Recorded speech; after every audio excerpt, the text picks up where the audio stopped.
What's up? It is Rafael Barlow with NBA Draft Junkies. I have my guest again. He actually decided to come back on for part 2, so I guess I didn't give him too much of a hard time in the first episode.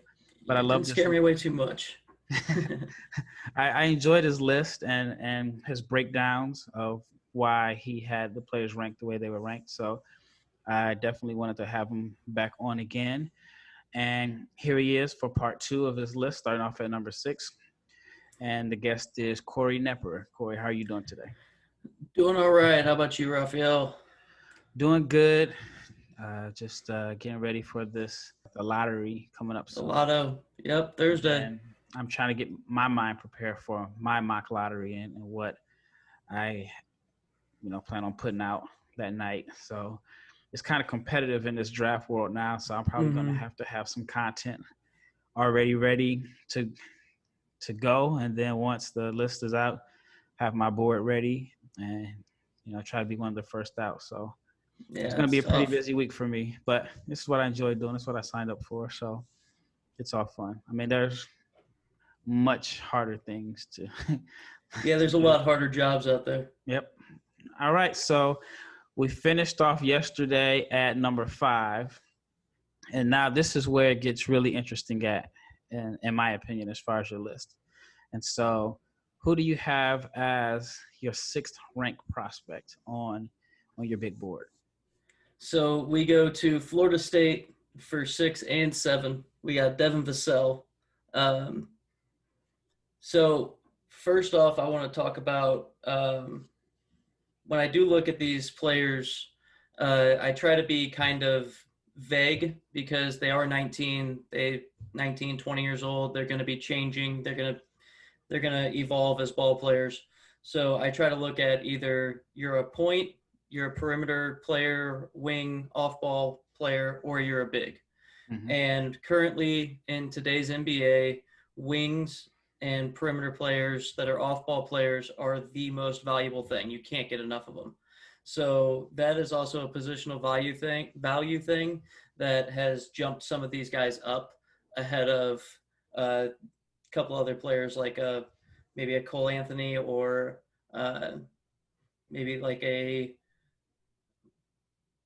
RJ Hampton, guys like that. So Devin Vassell, I see a guy who, defensively, he's fantastic. He shoots off the dribble well at this moment. I can see him being a much better catch and shoot 3-point shooter than he is right now.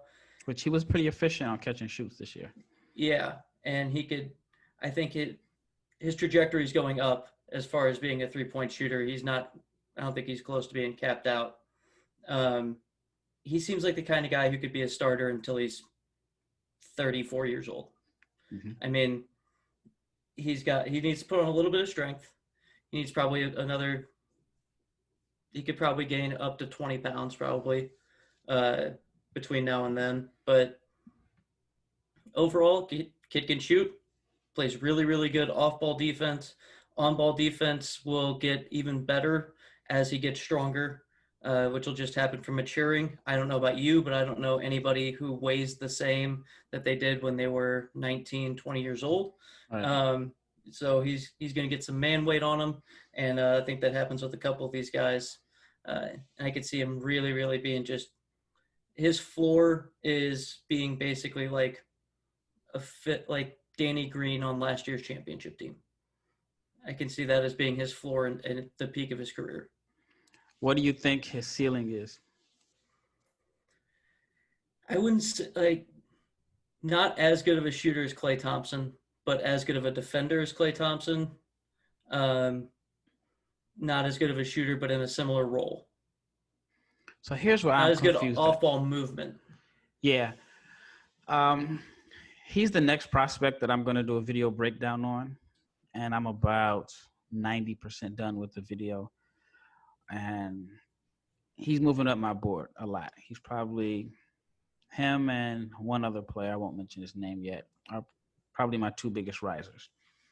So when I look at Vassell, I see a guy who I think if he maximizes his potential and works on a couple things, I think he could be a top 15 to 20 player in the NBA. Wow.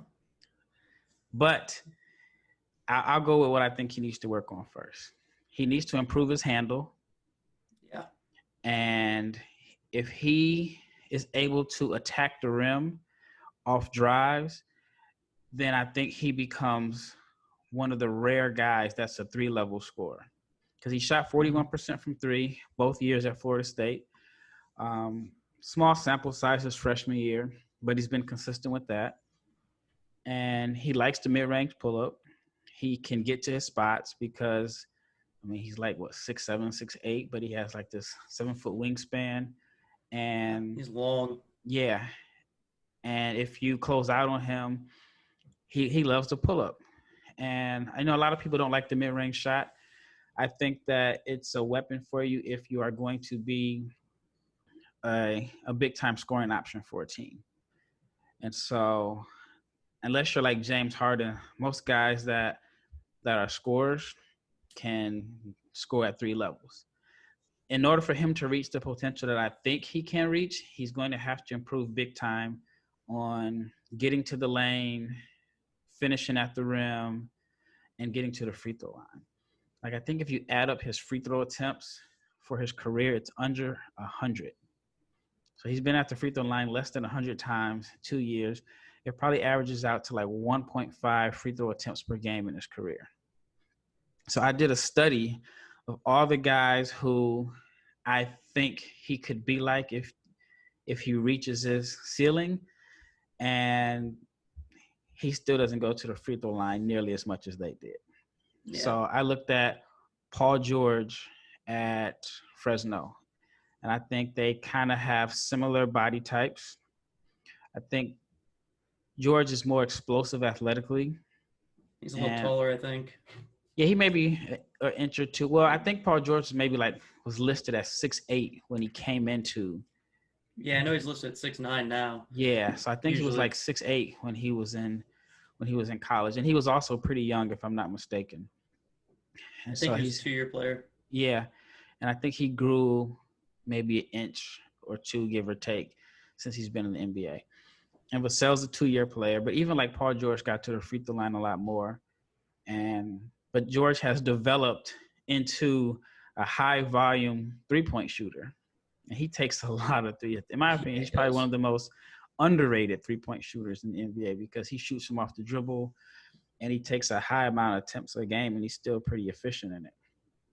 And so I think if I'm Vasel's camp, I want him to develop into the next Paul George type player. And that's his ceiling. If he doesn't come close to that, well, I think nobody thought Paul George would be where he is today because he was, the 10th pick or something like that? Yeah, he was late lottery. Yeah, he had a slow start to his career. He didn't come out, as a 15-point scorer. I want to say he averaged less than 10 a game his rookie year. They brought him along slowly, and he just developed and got better and better and better and better. And I think Vassell has that capability. I would like to see him work with a trainer that just focuses on his ball handling and his one-on-one and creating, because he seems like a guy that has developed his game with a lot of skill work and drills. He knocks the open shot. He can get to his one dribble pull up. But when he's forced to put the ball on the ground, it's like 2-3 dribble max. And then he's forced to improvise dribbling. He doesn't do he doesn't like it. Yeah. And even with Paul George, I remember when he was with Indiana, even as he was, becoming an all-star, he was more of an east and west dribbler. Like he kind of dribbled in place, and kind of lured you to sleep a little bit. Not like James Harden type, but he didn't really go north and south. No, but as there he are got many better, like James Harden type. Yeah, he's a one-on-one. Many that can do that. Like, but I didn't want someone to say lure you to sleep, thinking that he's going between his legs 10 times and taking up a whole possession. But no, I just felt like George was more so east and west. And I think there were times in Indiana when he was younger, when they needed big baskets, he wasn't able to get to the rim because he was predictable going to his pull-up. But as time went on, he developed. Even Bradley Beal was more so of a shooter coming out of Florida.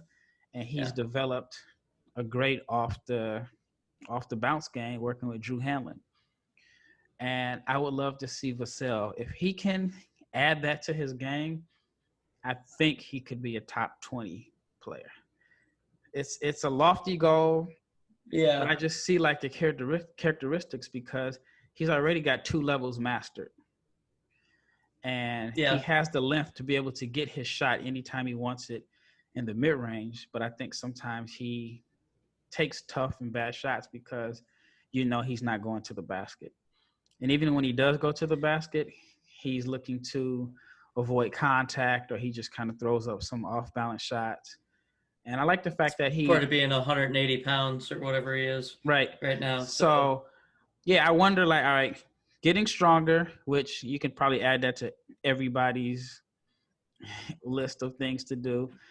Maybe like Okongwu, who looks like he's pretty strong already, but getting stronger, working on his ball handling north and south, and attacking the rim. If he can add that to his game, I think the sky's the limit. If he doesn't, I still feel like his floor is pretty good. If he ends up being Trevor Ariza, that is a long 15, 16, 17-year career. I was thinking maybe Robert Covington, a little smaller, but I guess him and Covington are both 6'7", so Covington's probably the floor, maybe not the floor, but that's probably his most likely if he just develops strength, doesn't really develop finishing around the rim and stuff, and the ball handling doesn't really come. Covington's probably Covington is an elite shot blocker. He's like a rim protector now. he's averaging like 2 blocks a game or something like that. So that's kind of tough to see if he can block shots like that.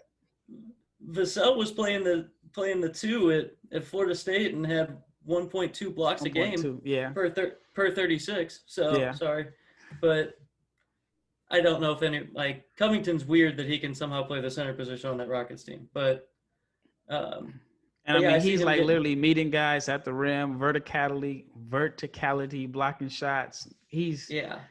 And I had a chance to watch him when he was in the D League because I worked for the Texas Legends for a few seasons. So I remember seeing all the guys that, would come in and like developmental guys. And he was one that I remember. He was on that team that they were just doing all the experiments. And actually, they're kind of running the offense now. But they had the guy that was the coach at that school in Iowa where they just shot nothing but threes. Remember the school? Grinnell. And they had the guy that scored like 100 and something points. And they brought in that coach. And they just ran this offense. It was even crazier than what they run now.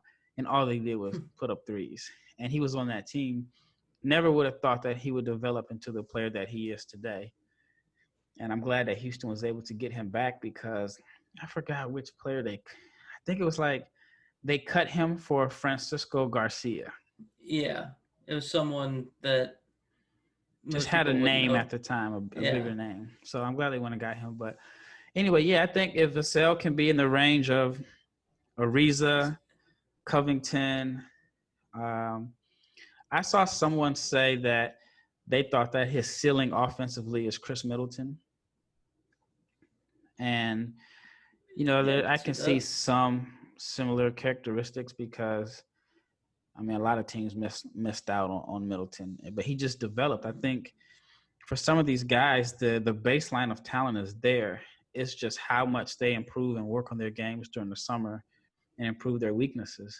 And like I said, with Vassell, I think if he can master those things that I mentioned, I think that he could be a very high-level player in the NBA, not just a high-level starter, just top-tier player. And guys who are typically elite defensively at college and will put in that work on the defensive end and do the non-glamorous stuff, those are guys that typically the ones that'll put in the work and really develop that you see going forward. So that's another reason why I like, we can transition number 7 on the list, Patrick Williams. He's a guy who, whenever I watched him, it's like the more film I watch on the guy, the more highly I think of him. He just shows all of these flashes of being really, really good at everything. Mm-hmm. And he's got the great body size, 6'8", 220. He's a great athlete, good backside defender. He's got the potential to be elite defensively, and I don't know if I see him being elite offensively, but I could see him being very, very good offensively. Yeah. Yeah, and I've mentioned it on the show a couple of times. I got a chance to watch him last summer. I did not see it. My friend says this kid is a one and done first round pick. So I don't see it, man. I just didn't see it. And I watched him work out for a whole week. And it was one of those things where once I saw him in the game, it all made sense. It all made sense to me. But I know he had the body type. I know he was an NBA player eventually. I know he was really young. He might have been like 17 last summer. And I think he's only 18 now. So I knew it, but I just didn't really see like one and done. And I definitely didn't see him as a potential lottery pick. And I think now that if he gets selected in the lottery, I wouldn't be shocked. Yeah, I think, a big part with him is going to be, does his shooting, his shooting's not terrible, but it's a real robotic form. But his free throw shooting, he shot 84% from the line roughly. So that's someone you could see. I think free throw percentage really translates to catch and shoot a lot. Mm-hmm. So I could definitely see him being a good catch and shoot 3-point shooter. But it's just a little robotic. But the IQ's there, the athleticism's there. It's just a matter of work between, now and his second contract. Yeah, by the time his second contract starts, he'll probably only be 22. He's that young. Yeah. I think there are players in the 2021 class who are older than him. And he's so young. So, yeah, I like him. He's more so of a gamer than a workout guy. And you can watch him in workouts and, you can see the athleticism. But what he does more so translates on the court in actual game action as opposed to a guy that's going to be a workout guy. So that's not a bad pick at number 7. And I've been trying to figure out which teams would be good fits, but I think he's kind of like a plug and play guy. Same with Vassell. I think you can plug them on any team and they'll be fine. I don't think there is a bad fit for either one of those guys. I think Vassell's, so I don't know if you follow Thinking Basketball at all on YouTube. He's got some great breakdowns and videos. He's got this thing that he really brings up with scalability of players, and 3-point shooting and on-ball defense for a wing is the most scalable thing you can have, and Devin Vassell has both of them. Yep. So he's a scalable player. You can plug him on any team, and he's going to play. Yeah, I definitely agree. And he's, in my opinion, he's one of the safest picks in the draft. All right, so number 8, and this guy is all over the place on different boards. I've seen as high as number 1, and I've seen as low as like 15 to 17. I guess he's an acquired taste. Yeah. So Obi Toppin out of Dayton is the guy who I have here, and guy who's 3 years older than Patrick Williams. I would think it was even more than that. 3.5 to 4. Yeah, he's 22 and a half right now. Patrick Williams just turned 19, it looks like. Are you sure he just turned 19? That's what Tankathon says.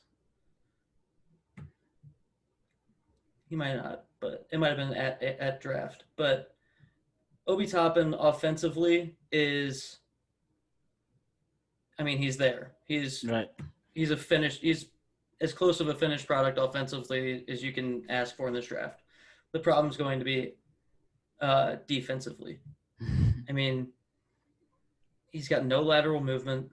He's not a quick bounce either. Overall, he can't play the center position. He's, like I said before, I categorize him in wings and bigs. He's more of a wing. And what happens when that bounce goes? Whenever the bounce isn't what it used to be when he was 22, at 30, when his bounce isn't the same, is he just a stretch four that you can't really play on defense? Yep. And I mean, if that's what you're getting after your second contract, I mean, so he could be a guy I could see having a peak couple of years where he's really, really good, really productive player between like 24 and 26 years old. And then he gets a bunch of hype around him and ends up being a guy who falls off, which unfortunately I really hope doesn't happen because he is an entertaining player.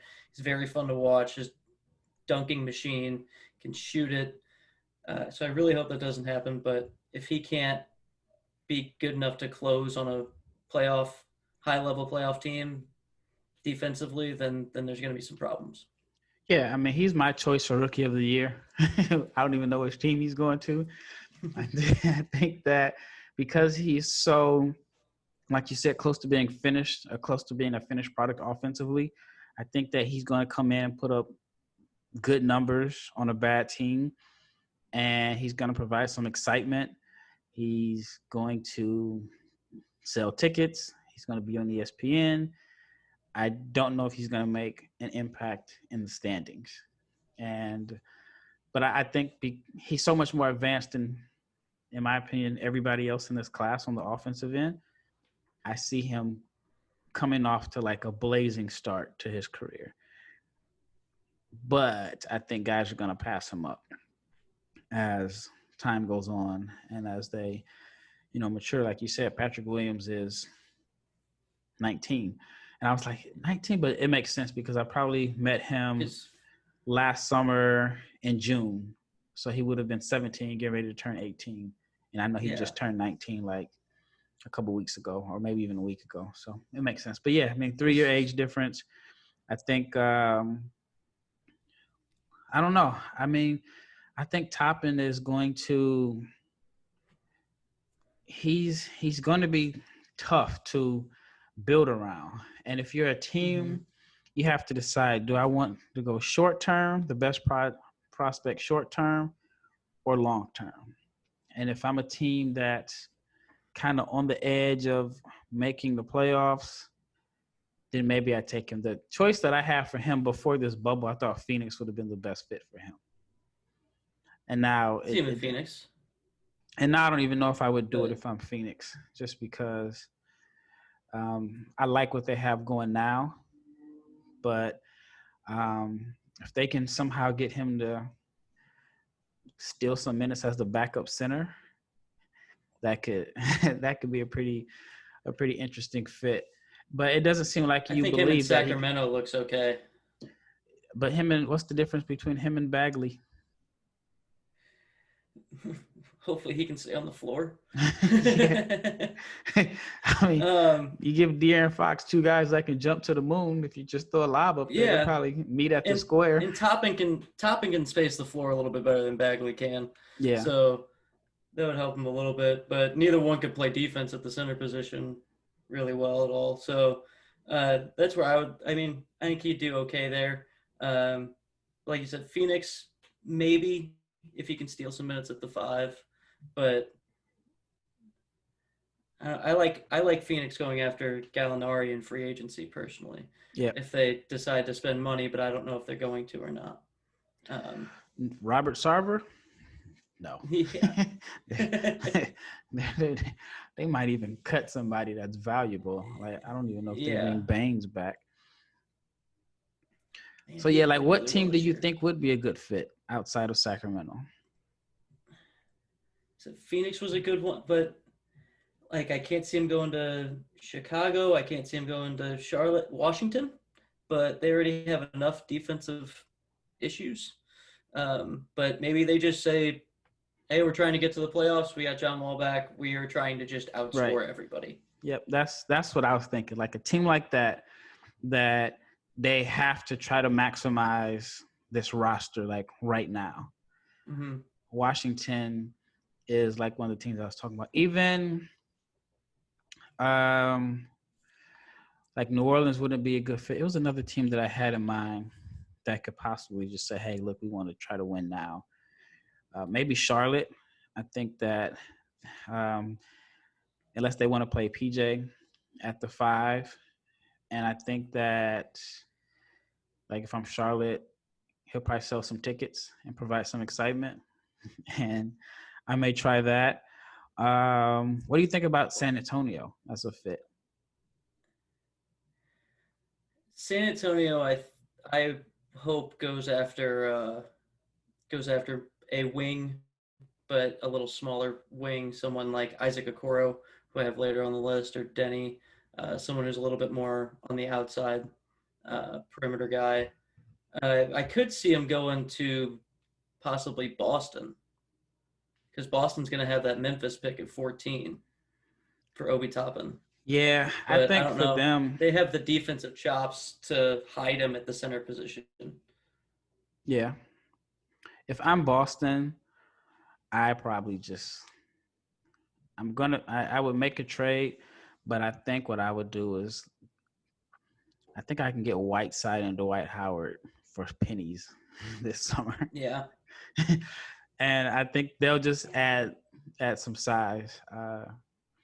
Whiteside has his issues that he's going to chase every block and give up dump offs. And if Dwight can buy in, but it kind of off the subject. I mean, if Dwight goes to like Boston, what number would he wear? Like 73 or 89? Like, yeah. Yeah. What number is he wearing? He's wearing 39 this year, which is like weird. Yeah. And Boston, they always give you like this crazy number. But yeah, I mean, if I'm Boston, I think short term, that's what I would do. Or maybe even if I can trade up, if you find a team that wants to trade down, I don't know.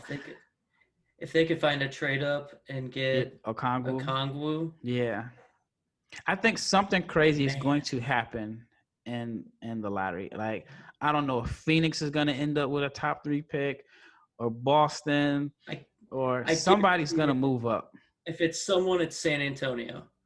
This is their first lottery since they got Duncan, isn't it? Yeah. Yeah. I mean, if someone's going to get it, it's San Antonio. I think if they're the team that would just get that luck to jump up like that.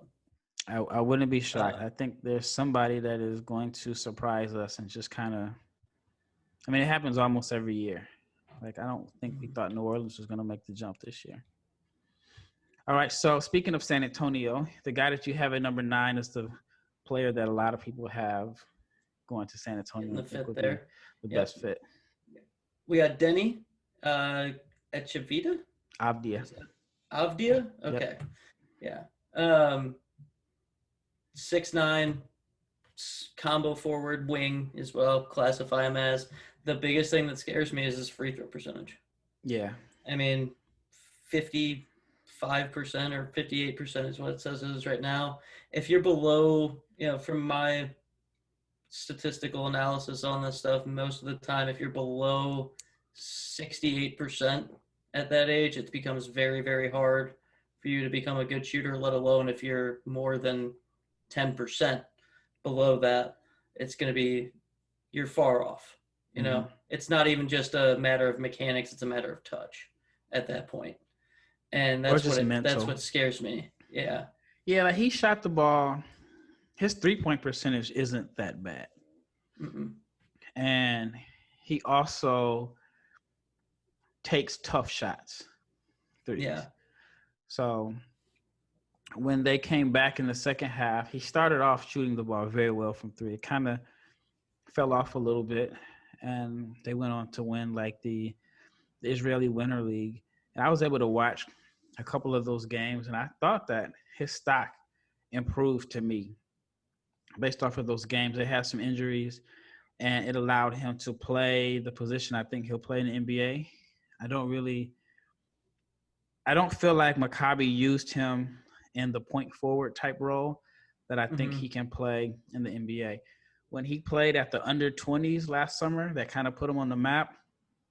They used him as a point forward, and he showed his passing ability, and he can run pick and rolls.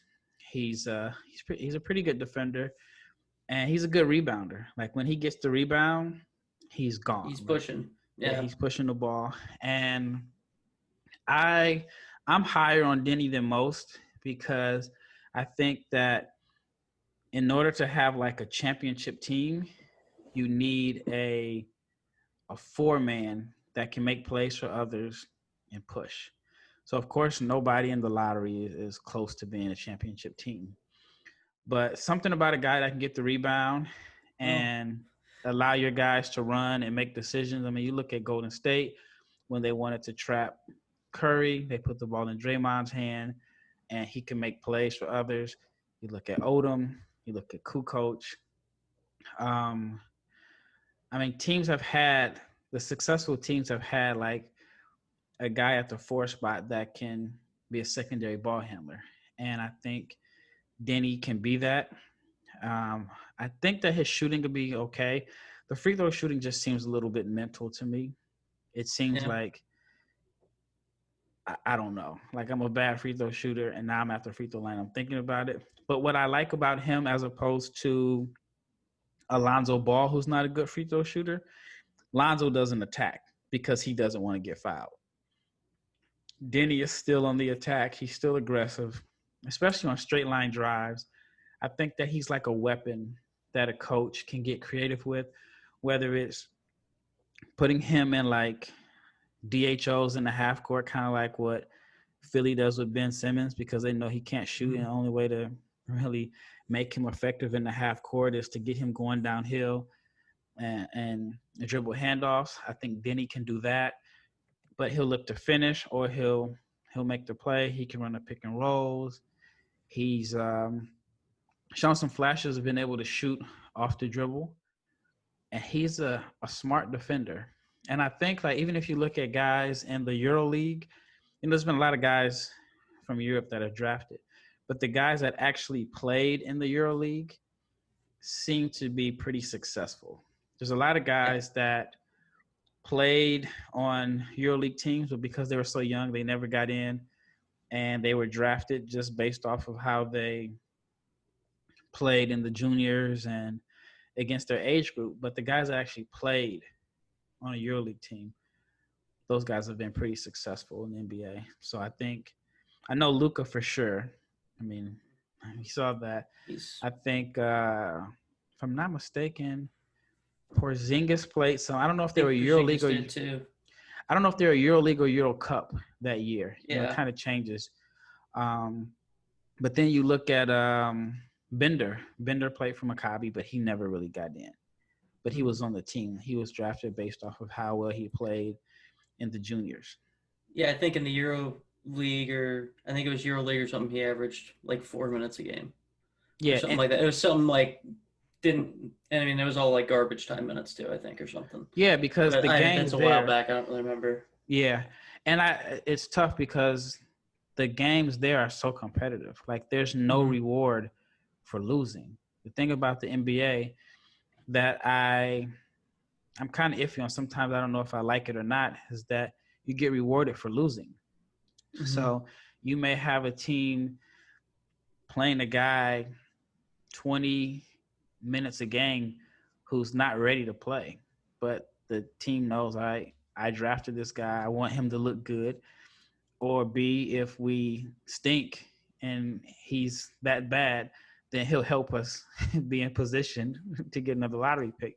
And the first thing that comes to mind is, do you remember when Philly was playing Tony Roten all those minutes and he was putting up the same numbers as Michael Carter-Williams? He was putting up and I think that Tony Roten's a good player, but he never came close to putting up those type of numbers again. While in Europe, there's no tanking. So you can't tank and get rewarded with the number one pick. You have to win. Or if you don't win, in some cases, you get kicked out of the league and you got to get demoted. So there's really not much of an opportunity for young guys to play unless you've earned those spots and you're one of the better players on the team. While I feel like in the NBA, they'll sit a veteran down because they're trying to develop a younger guy for the future. You really can't play for the future in Europe. And so if a team like Maccabi puts Deni in and they trust him in the EuroLeague setting, then that says a lot, because I've been to a few EuroLeague games. I've been to, I spent the whole season around it, and there's nothing in the NBA as far as crowd-wise that can prepare you for that type of pressure. the fans are tough. I mean, it's like the soccer mentality in a lot of those teams, and it's really like the same organization, the same club. So some of the soccer rivalries spill over into basketball. So it's tremendous pressure, and so that's why I didn't think Luka would have any issues once he got to the NBA, because you go to the NBA, the crowd is a lot of rich people. Yeah, especially the ones that are close enough to hear you. Yeah, for them you to hear them. Yep. So I went on a little tangent there, but I'm high on Deni. When I do my next board, he's definitely going to be at a higher position than he was on the last one that I did. But in your opinion, what do you think would be a good fit for him? I think Golden State's a really good fit for him. Yep. I also could see Chicago using him, Cleveland. So he's a guy who I could see at the top, get taken at the top, strictly because he does fit a need for a lot of those teams. And obviously, you can mention San Antonio. Yep. But I think I see him being a secondary ball handler in an offense. His comp for me, his ceiling is a comp of kind of a Hito Turkoglu kind of player, handles the ball a lot, big. So that's kind of what I think he could get to. But yeah, those are the teams I'm looking at. New Orleans, not really. Maybe Sacramento as well. Put him at the 4. So you think Bagley's a 5? I think you shouldn't build your team in the future around the idea of Bagley being a top player on your team. It makes sense. I mean, now with Vlade being out the picture, I think that is a possibility. But I felt like as long as he was there, he was going to try to prove that he did not make a mistake in taking Bagley over Doncic. I had Doncic as one of the people who was number 1 no matter what that year. Like I said, this year I have James Wiseman as my number 1, but any of these teams, like, it all depends on team specific. When it was Luka, it was, you have to take this guy. Same with Zion, but I had Luka as my number 1, but that year when I did my draft board, I tried to do it based off of how I thought the teams would pick. And I felt like, I felt that I knew that the Suns were going to take Ayton just because of the whole Sarver, Arizona collection, Arizona connection. And then it just seemed like his stock was starting to fall going into right before the EuroLeague, because he had a little point where he was just exhausted. Like, I mean, just for me being out there, I saw that he literally played year round. Like, he played the season, 16-17 season. Then he went to Eurobasket. Then he I don't even know if he had a break, because when they had Eurobasket that summer in Istanbul, the teams in Istanbul were already like in camp for the season. So he literally went straight from Eurobasket to Madrid, played a long season, Final Four. And a lot of people don't realize that the season in Europe is 10 months. It's a 10-month season. Yeah. So he did not have a break. So I think there was a time where he hit a wall and his stock was starting to fall, and then everybody was just kind of picking him apart negatively. And so I was like, man, this kid's stock is going to drop. He may fall out of the top 5 just because of that. And then I feel like because of like the lack of success of some of the European players in the top 5, I feel like there's going to be a team that's going to pass him up, not because of his talent, just out of fear of the pick being booed or, the whole PR move. And I mean, now those teams definitely regret it. And so I wonder, does Deni benefit from that? I mean, not saying he's Luka, but he's the best since Luka as far as playing at a high level and success in Europe, because he won MVP of the Israeli League. Mm-hmm. Which he's got the best resume since Luka coming out of Europe. Yep.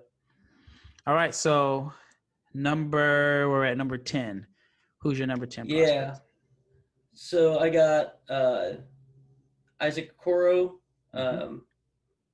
He's similar thing. Shooting will open up everything else. If the shooting comes, it opens up his driving ability, it opens up his passing ability, and if it doesn't, then he's Andre Roberson. So it's really hard to be a wing in today's NBA and be a defensive specialist. There's not any Tony Allens today. I agree. Wing specialist, there's no more bigs like Perkins, guys that Chuck Hayes. The days of those guys just playing one side of the ball, it's over. You can't hide them. And I agree with Okoro. I think that his ceiling is actually pretty high. I think he has a really high ceiling, but it all just depends on this one thing, if he can shoot. And even for him, he has to have the confidence to attempt a shot. I mean, he's not Ben Simmons where he won't take one at all, but he passes up so many open looks because he just wasn't confident. There's a play that comes to mind where they swung the ball to him. The nearest defender was in the paint, and he was wide open. And he kind of pump faked. He didn't want to shoot it, but he shot it because he was wide open. And then I want to say a couple possessions later, he missed that one bad. A couple possessions later, he got the ball. Same thing. They didn't close out on him, and he didn't shoot it. And so he pulled a Markelle Fultz at the free throw line kind of thing. Yeah. So his shooting is the main thing, and I like his ball handling. I think he's a pretty decent passer. He's strong for his his height. size. He's good on ball defender. He's probably the best wing on ball defender in this draft. And he's he can possibly defend in some cases with the league getting smaller 1 through 4 in certain lineups. But can he make them pay on the offensive end when they don't guard him? And that's why he is a perfect fit for San Antonio. What's his name? Chip San England? Antonio's shooting coach. Yeah, I don't see it being – that's a match made in heaven, is San Antonio getting Isaac Okoro, to me. So my question is, I see that a lot with Chip England. Is he not working with DeJounte Murray? Murray looked a little bit better in the bubble, at least in the mid-range. He had a couple of shots in the mid-range where he looked pretty good off the dribble, but his three-pointer still has a long way to go. Yeah. So he's going to always be able to hang his head off of Kawhi. So he's got that one always for him. Yeah, because I thought, okay, Murray should be able to develop I know he missed the year with the was it his ACL that he tore his ACL? Yeah, he tore ACL. But I thought he would come back a much, much better shooter because he had nothing but time to, just kind of work on his shot. And even if it's just stationary, even if it's sitting in a chair and working on the muscle memory. And like you said, he's gotten a little bit better, but he hasn't made the jump that I thought he would make. But he's still super young, so he has plenty of time. And that gives you two really, really good defenders going forward. Yep. Two really solid defenders. Let's see. And at 11, I also have a guy who I think is a good fit for Golden State for a lot of teams. In Saddiq Bey. I've seen him a lot lower on a lot of other draft boards, and I don't know what it is, but these dudes from Villanova can flat out play. Yep. And they always seem to get underdrafted. I mean, we got in the last couple of years, you had Mikal Bridges, you had Jalen Brunson, you've had DiVincenzo, Josh Hart. That's in the last 3 years. So none of those guys are even on their second contract yet, and all of them were underdrafted. And I think he's kind of getting a little bit of that too. Don't forget the kid in Chicago, the point guard. Dunn? No, not Dunn. No. Ryan I can't pronounce his last name. The backup point guard, DR. I gave up a lot on Chicago this year. He's I was giving up on Chicago until they got rid of Boylan. DRC. I can't pronounce his name, but he was on the championship team. He wasn't expected to get drafted, period, yet alone play a minute in the NBA. And he's been able to just kind of overachieve in a sense. Pascal. That's the other one. Eric Pascal for Golden State. I mean, granted, someone had to score on that team.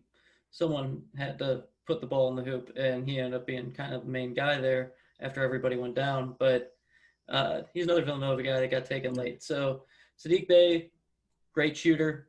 Ball handling, not his best area. He seems to know what to do with the ball, but he just doesn't have the coordination or athleticism to really like break down a defender or anything like that. See, I think he's a good ball handler. He just doesn't have the first step to blow by guys. But he kind of uses the old Paul Millsap. All right, I can't get by you, so let me turn around and back you down. Yeah. But yeah, I think his main weakness on the offensive end is just lack of a first step and burst and athleticism.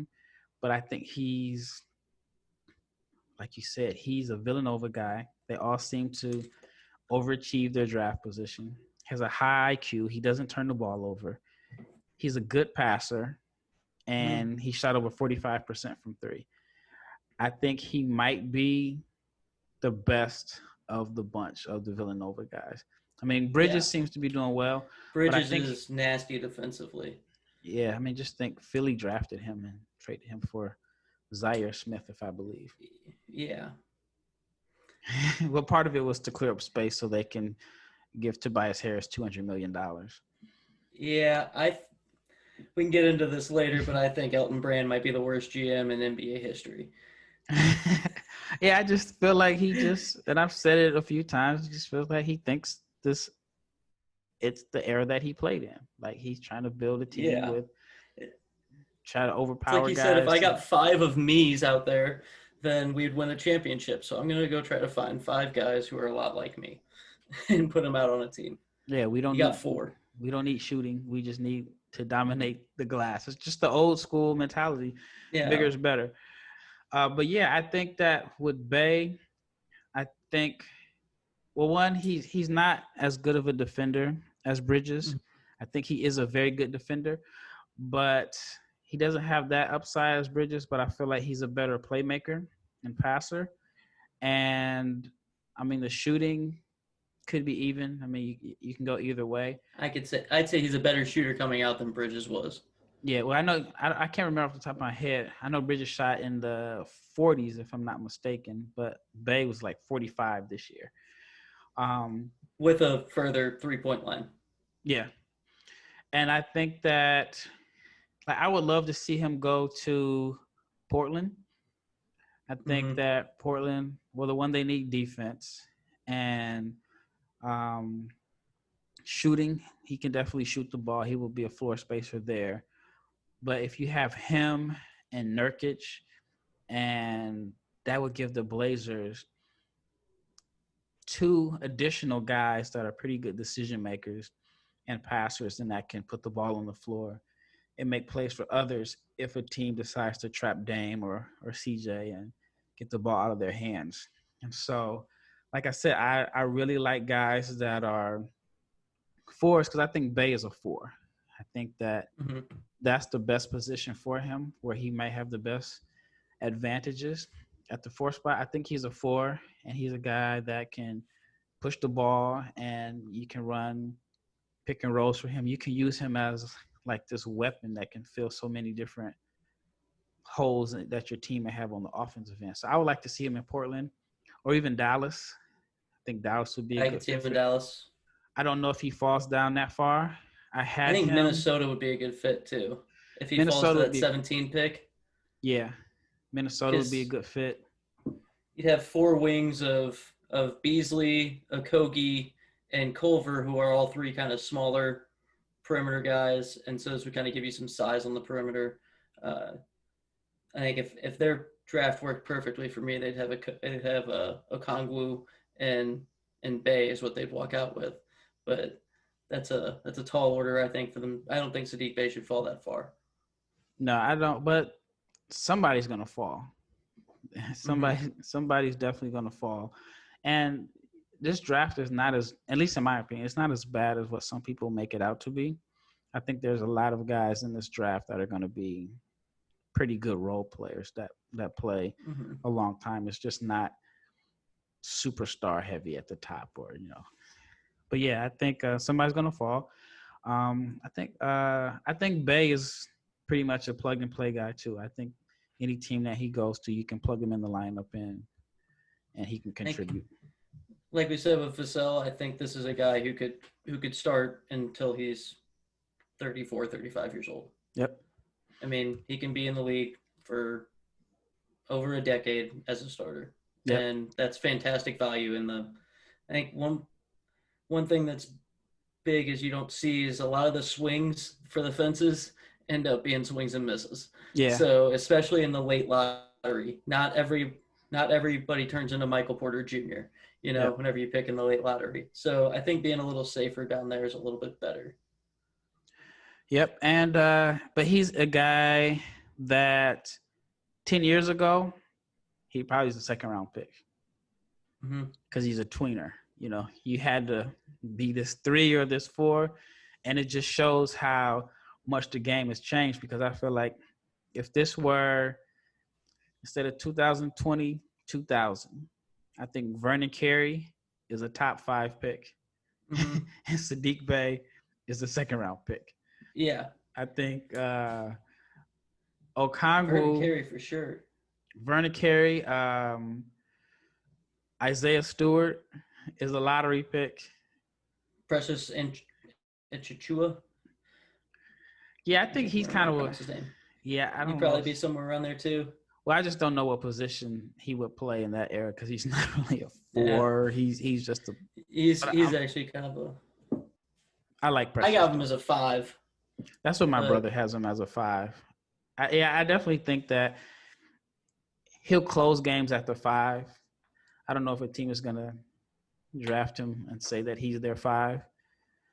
All right, so let's move on to number 12. This is a guy I like. I guess because I like him because I figure I know what he does. I know his role. And I've seen people in my messages who tell me he's absolute trash. They hope their team doesn't draft him. So who do you have at number 12? So we got Tyrese Haliburton out of Iowa State. I think he's one of these guys who his IQ on defense and offense and his passing vision give him a very, very high floor. However, his shot, as far as spot-up shot, yeah.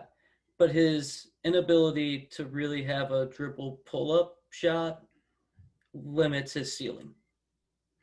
So with that, he's going to have to rehaul his whole shot, and is it really worth it with his spot-up being so highly efficient for him to really change that for the mid-range spot-ups or for the mid-range pull-ups? Yeah, in my opinion, he is who he is. I'm not expecting him to add a pull-up. I'm not expecting him to create off the dribble. I'm expecting him to be a better Lonzo Ball. I think that he'll be a better shooter. I think that he's a better passer than Lonzo. To me, Lonzo gets half credit. Court. Yeah, he pushes the ball. Passer. Yeah. I mean, Lonzo has good vision, but I think Haliburton can be your point guard. Like, I don't know if you can make Lonzo your full-time point guard. I think Haliburton, despite his his lack of being able to break the defense down, I think that he can still be your point guard if you pair him with like a small 2 or someone like that. But I think offensively he'll be better because he's such a good shooter and a good spot-up shooter. Yeah. And he's good from really deep, too. Yeah. Like, and he's behind the NBA three-point line for a good little bit on a couple of his. Right. And that's why I believe that he'll be fine, despite the fact, like you say, he's not going to break the defense down, is because with his shooting form, he's going to have to shoot from deep because I think, with NBA length, those shots will be contested. But I think he'll be such a good shooter. And he shot over 40% in both years. But I think he'll be such a good shooter that he'll open the floor up with his range. He'll open up even more because he'll be a threat to shoot from behind the line. If you see like today's NBA, especially with like Dame and Steph, so much ground guys have to cover because guys are threats. I mean, you look at the NBA today compared to like older games, guys are jumping higher, so you have to be able to cover more ground vertically and in space as far as like shooting threes. Like, it's a whole different subject, but there's some guys that played in the 80s and the 90s in that era that would not be able to make it in today's NBA just because so much space you have to cover. But yeah, I think Haliburton is going to be a starter. Like I said, I think his comparison is Lonzo, but I think he's a better shooter than Lonzo. Maybe I think that's even like Golden State, Sean Livingston, except you're swapping out the mid-range for the three-point shot. Yeah, I could see that. He's going to need to put on a little bit of weight for his defense. Currently, I only haven't been able to really guard points. Yeah. But if he puts on a little bit of weight, he might be able to switch to the two, possibly even some smaller threes. Or if someone runs a smaller ball, like Oklahoma City's lineup, him going up against SGA wouldn't be too bad. But I think his off-ball defense is pretty solid. His on-ball defense is going to be solid. It's just a matter if he's going to need to put on a little weight. Yeah, I think he'll be a good team versatile. defender. Yeah. My fits for him are Chicago. I think Chicago and Cleveland, he could provide some balance to those backcourts. I think, both backcourts have too many guys that want to put the ball in the basket, and they need someone that can play possibly together and with both of their guys. So even if it's with Cleveland, I think you can play him and Sexton together. I think you can play him and Garland together. You can play him and Porter together. Same with Chicago. You can play him and Kobe White together. You can play him and Zach LaVine together. So I think he would provide balance. I think with Golden State, I think that's one of my favorite fits for him because he wouldn't start, but he could come in and contribute right away. He gives them another floor spacer. He would get wide open looks in Golden State. Yeah. And they're already a very smart team, but they'd make up for what they lost with Livingston, except but he's not going to shoot the mid-range pull-up or in the post, but he's another ball mover. He's going to give you spacing. And he's a good decision maker. So, you get someone that will make the extra pass. I mean, think how many open looks those guys would get if they have another ball mover that can space the floor. Yeah. I don't think that he'll end up in Golden State. And I don't think it's like the best fit for them long term, but short term, a guy that you can plug in their system and he'd be the best fit to help them win a championship next year. I think it would be Haliburton. As far as, outside of like Okongwu. Yeah, I think Phoenix wouldn't be a bad pick either for him. Oh no, that would be a good pick. That would be a really good pick. Good spot for him to be kind of off the. He'd probably be off the bench player, but I think him being that backup point, and he can also play off ball with Rubio, so they could just kind of run those three guards. I think he'd do pretty well over there too. Yep, that would be an excellent choice. All right, we're rounding down to the last two. So number 13. 13's a guy that I looked at the beginning, and he's another one of those ones that I just continued to like more and more and more as I watched this film, and that is Josh Green out of Arizona. He seems like the perfect 3-and-D. He seems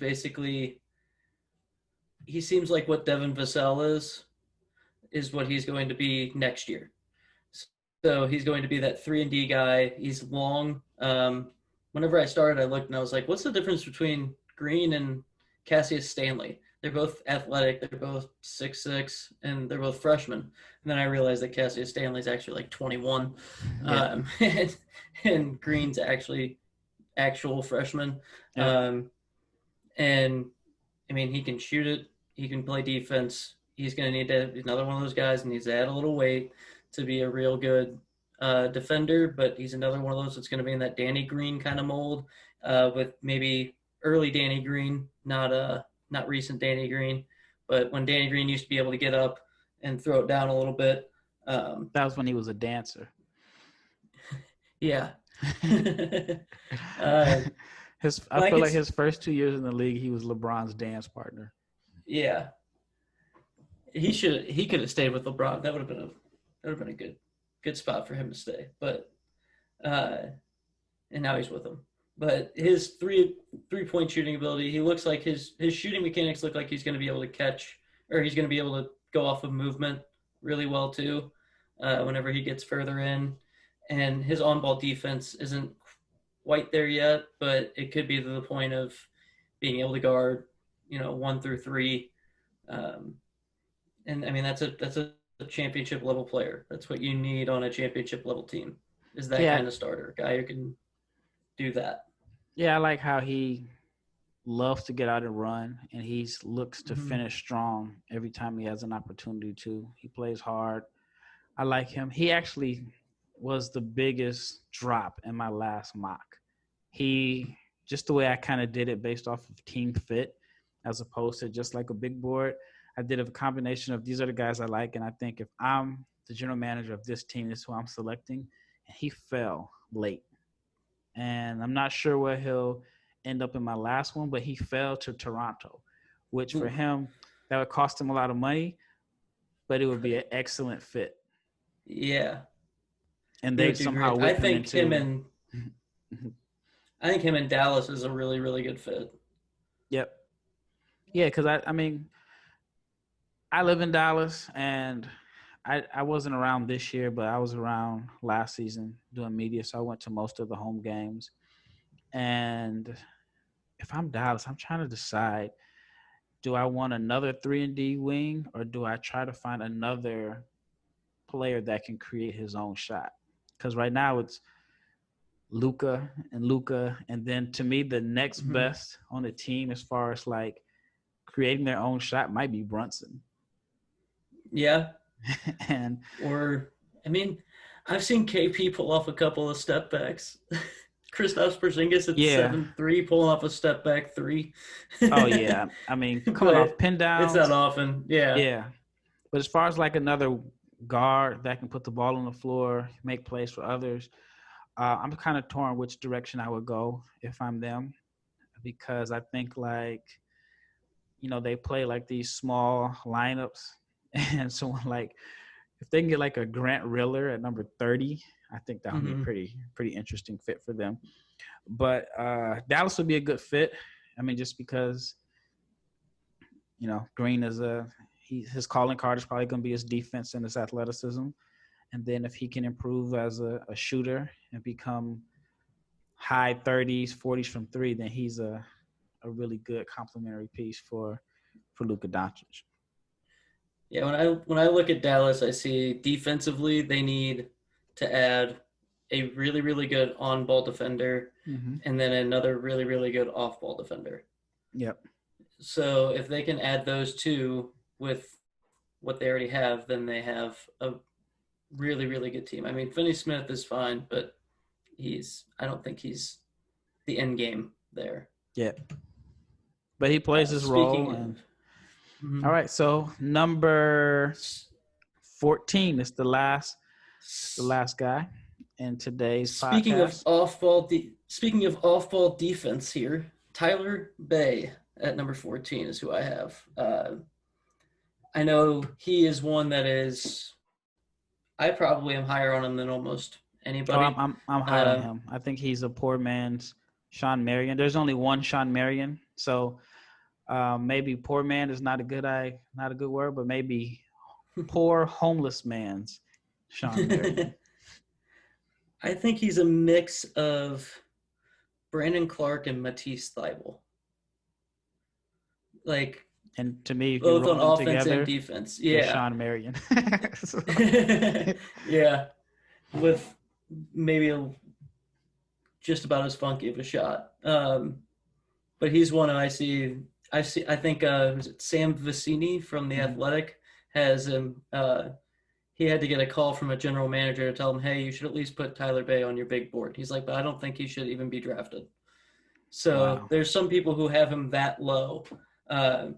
And I don't see it. I mean, he's 6'7". He's got a over 7 foot wingspan. From what I saw, it might be 6'11", but he's got some long arms. He's probably got the ability to get to 230, probably 235. He can guard from 4 to 2 against the team, and there's something about those guys that always seem to be in the right place at the right time on defense. There's something you can't teach that this guy has figured out. Yeah, and this is my opinion, but I feel like the success of Brandon Clark should help Tyler Bey. Mm-hmm. Too many teams passed up Brandon Clark, and I feel like they're regretting it. I think he could be first team all rookie this year, and teams just overthought it. I mean, Tyler Bey could have a similar role, and like, for example, I want to say off the top of my head, Brandon Clark made 6 3-pointers his entire college career. It was something really, really minuscule. And then he shot 40% this year or something like that, like close to 40% on one a game. But he made 3 in the play-in game. He might have made more than that. I know he had I know for sure he hit 3 in a row. It may have been 4. And if Tyler Bey, who, if you would have asked me, compare who would be the better shooter, Tyler Bey or Brandon Clark, coming out of college, I would have said Tyler Bey without a doubt. Yeah. And his percentage is good from 3. He just doesn't take enough. While Brandon Clark didn't really show he was going to be able to shoot the way he has. And so if he can make that type of jump, a similar jump as far as like outside shooting, I think he becomes a very, very good piece for a team because, I mean, you can't teach what he has as far as like his motor and his athleticism. Mm-hmm.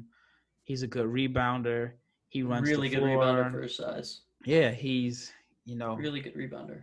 Quick twitch, pogo. I just feel like he would be a guy that goes to like a championship level team and becomes an important part and an important piece to their puzzle just because of his energy and everything that he does. You don't need to run plays for him. He doesn't need to massage the ball. He'll just come in, play hard, play his role, and do like the little things that will help your team win. The dirty work. Yep, I'm high on him. I'm really high on him. So what do you think would be a good fit for him? He's another one I think Dallas would be a good fit for. And, I mean, honestly, who knows? He might be there at 31 with how high and low he is in this draft. But he's another one of those guys where I think he is a scalable player where he can go to a lot of different teams. And I don't know if I'd have him start in year 1, but I think in year 2 he's a starter for sure. Yeah, I mean, I would like to see him in Portland also. They need defense, and that's one thing that he'll do, and he'll improve the athleticism of the team. I don't think the Blazers are a very athletic team, and those are 2 things that he could come in and fill. For some reason, I don't know about like how he would fit on the current roster. He seems like a Miami guy, like a guy that they would get into their system and turn him into a shooter. And I think they're at 20, which you never know. He could be there at 20. Maybe even I could see Minnesota. Yeah, Minnesota would be a good fit for him. Yep. Like I said, they need a bigger wing, and he would that 3-4 kind of guy, and he would fit that mold. He might be able to provide some backside rim protection.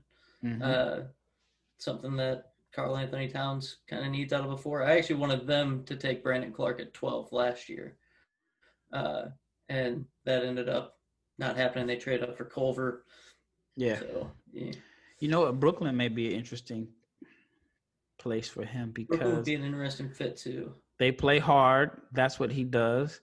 And I mean, he may not like help those guys right away as far as Kyrie and KD as far as floor spacing, but he's a role player that will do the dirty work. He'll guard multiple positions. He'll get rebounds. He'll provide energy. And he'll do like the stuff that excites the crowd, you know, whether it's giving you a second possession, whether it's just, you know, running the floor, you throw a lob to him. I'm high on Tyler Bey. My biggest regret this season is I was living in China and Colorado played Arizona State in Shanghai. It was like early in the season, like maybe one of the first games. And I didn't find out about it until the day before. And it would have been a good opportunity to just watch NCAA basketball in China. Yeah. And I missed out on it. And I don't know if I'll ever get that opportunity again. And so, but yeah, I like Bey a lot. And that wraps up our Utah. You think Utah might be a spot for him? Yeah, he would fit that kind of culture that Quinn Snyder has over there. Just that kind of work hard kind of culture that they have over there. I think he'd be good there too. But yeah, that would be interesting. I mean, where is Utah picking at right now? I'd say him at 23. You think he'd be available? 23. You never know. He could be available at 31. He could also be gone at number 10. Yeah. I mean, he's one of those guys that is all over everybody's boards. Yeah, so everybody's board is totally, you know. And he's got the number one thing working against him that people try to stay away from, and that's that he's 22 years old. Which could mean he falls into a situation like Brandon Clark, and he ends up being like one of those picks that you say, dang, you know what? How do we pass him up? Mm-hmm. So, I mean, yeah, I think he may end up on one of these teams that makes the playoffs, and he ends up being a rotation guy. I don't want to see him in Philly, though. I think that would be the worst fit. Yeah, Philly would be he needs somewhere where they have somebody who knows how to shoot. Yep. Philly doesn't seem to be that place. No. Tyrell Terry would be better in Philly, in my opinion. I have Philly drafting Tyrell Terry. That's on my last mock. I like that is a perfect place for him.